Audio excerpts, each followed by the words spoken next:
ആർക്ക് വേണേലും വളരെ എളുപ്പത്തിൽ ഉണ്ടാക്കിയെടുക്കാൻ പറ്റിയിട്ടുള്ള കുറച്ചുകൂടെ ഹെൽത്തി ആയിട്ടുള്ള ഒരു കേക്കാണ് നമ്മൾ ഇന്ന് ഉണ്ടാക്കുന്നത്. അതിന് വേണ്ടിയിട്ട് ആദ്യം തന്നെ 3/4 കപ്പ് ശർക്കര ചീകി ചെയ്തെടുക്കുന്നുണ്ട്. ഇതിലേക്ക് ഒരു 1/4 കപ്പ് സൺഫ്ലവർ ഓയിലും 2 ടേബിൾ സ്പൂൺ തൈരും അതുപോലെ തന്നെ 1/2 ടീസ്പൂൺ വെനില എസൻസും കൂടെ ചേർത്തിട്ട് നല്ലപോലെ ഒന്ന് മിക്സ് ചെയ്തെടുക്കാം. കുറച്ചുകൂടെ എളുപ്പത്തിൽ വേണമെങ്കിൽ മിക്സിയുടെ ജാറിലോട്ട് ഇൻഗ്രീഡിയൻസ് എല്ലാം ചേർത്ത് കൊടുത്താലും മതി കേട്ടോ. ഇനി ഇതിലേക്ക് 3/4 കപ്പ് പാലും കൂടെ ചേർത്ത് കൊടുത്തിട്ട് നല്ലതുപോലെ ഒന്നുകൂടെ മിക്സ് ചെയ്തെടുക്കാം. ഇനി ഇതിലേക്ക് 1/2 കപ്പ് ഗോതമ്പ് പൊടി ചേർത്ത് കൊടുക്കാം. ഞാനിവിടെ ആശീർവാദിൻ്റെ ആട്ടപ്പൊടിയാണ് എടുത്തിട്ടുള്ളത്.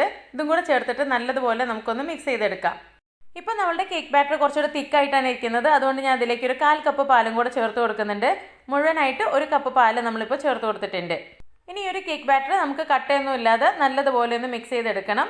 ഇനി ഏറ്റവും അവസാനമായിട്ട് നമുക്കിതിലേക്ക് 1 ടീസ്പൂൺ ബേക്കിംഗ് പൗഡറും 1/4 ടീസ്പൂൺ ബേക്കിംഗ് സോഡയും കൂടെ ചേർത്തിട്ട് ഒന്നും കൂടെ മിക്സ് ചെയ്തെടുക്കാം. അപ്പോൾ നമ്മുടെ കേക്ക് ബാറ്റർ ഇവിടെ റെഡി ആയിട്ടുണ്ട്.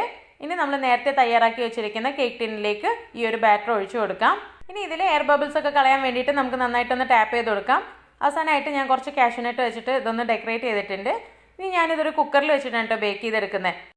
ലോ ഫ്ലെയിമിൽ 40 മിനിറ്റ് കൊണ്ടാണ് നമുക്ക് ഈ ഒരു കേക്ക് ബേക്കായി കിട്ടിയിട്ടുള്ളത്. ഇനി ഈ ഒരു കേക്ക് നന്നായിട്ട് ചൂടാറിയ ശേഷം നമുക്കിത് കട്ട് ചെയ്തെടുക്കാം. വളരെ സോഫ്റ്റ് ആയിട്ടുള്ള നല്ല അടിപൊളിയായിട്ടുള്ള കേക്കാണ്.